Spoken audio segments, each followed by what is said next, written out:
Human traffickers aren't able to operate without corporations covering for them. Some of these companies are accomplices, while others simply turn a blind eye to the abuses happening right in front of them. But either way, these companies won't be able to hide for much longer. Joining me to talk about this is attorney Kim Adams, who is on their trail with Carissa.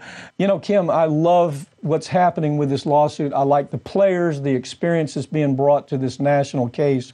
I want to talk about ECPAT. What is ECPAT and why is it important to this case? So ECPAT stands for End Child Prostitution and Trafficking. And it's important because in 1990, this organization got together way ahead of most people and said, we need some guidelines. We need these businesses to be held accountable because we know that that's where it starts. And so they created certain guidelines and training programs, all of these things where businesses could say, I'm going to enter into this. I'm going to give my public pledge to help in trafficking. Okay, so you've got industry that, you know, it's really a funny thing. I mean, it's a great thing.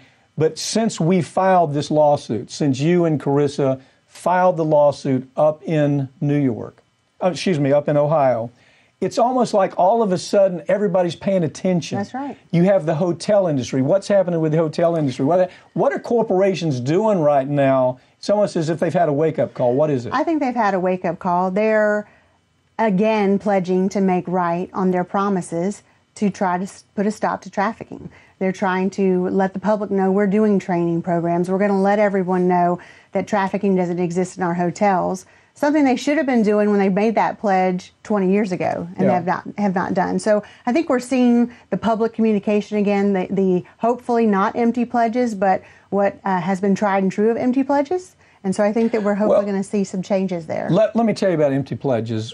Our law firm handled the tobacco litigation when it first started. As a matter of fact, we wrote the first legislation that launched the tobacco litigation.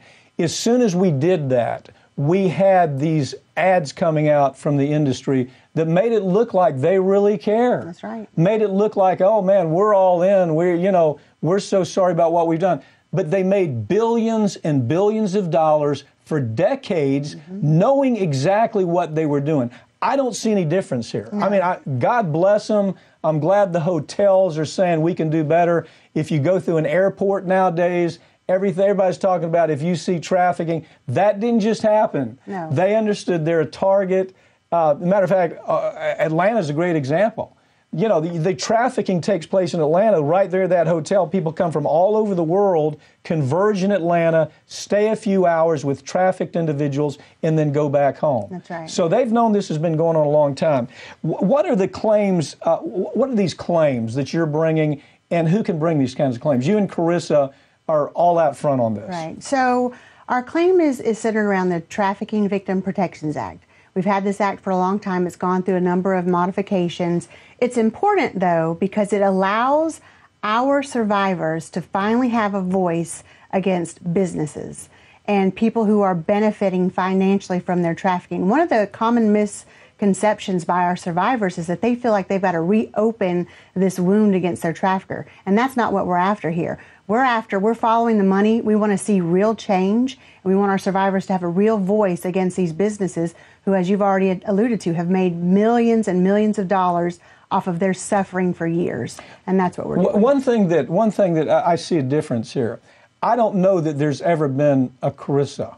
You know, I don't know there's ever been a Carissa that is a lawyer, lived through trafficking, understands all the nuances, is an MBA on top of that, is an author on top of that. She has empowered these women. That's right. She's able to get on the telephone and say, I went through this, and the thing to do so nobody else goes through it is engage yourself in a lawsuit. And right now, she's traveling all over the country talking to some of these stories that I'm hearing are the most horrendous. You take the calls every day. We hear stories of victims who said, I wish that doorman, that clerk at the desk, that manager who was getting a kickback, that trafficker who was getting a discount at that hotel, that hospitality worker who came in and cleaned my room and saw the evidence of trafficking all over that room. I wish just one of those people would have taken notice of what was going on. And you're absolutely right. Carissa comes in with such a degree of knowledge and skill and compassion and trust. And I think that that's what our survivors are finally realizing. We are here for the right reasons. Our first priority is to see change.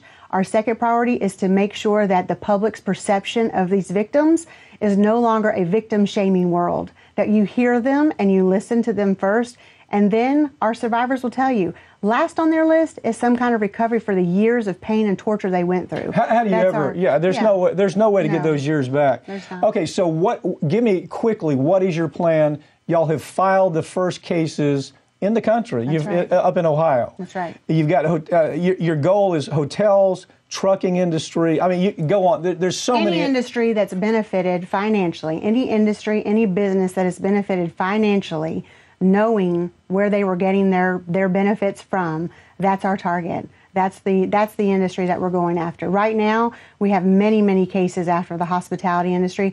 They're the first on our list. Those are the first complaints that we filed, but there are other industry in line, and we fully anticipate. Will you let me take the first several depositions? I sure will, yeah. Because I'm going to make some folks suffer. Right. Thank you for joining me, Kim, Thank okay? you so much.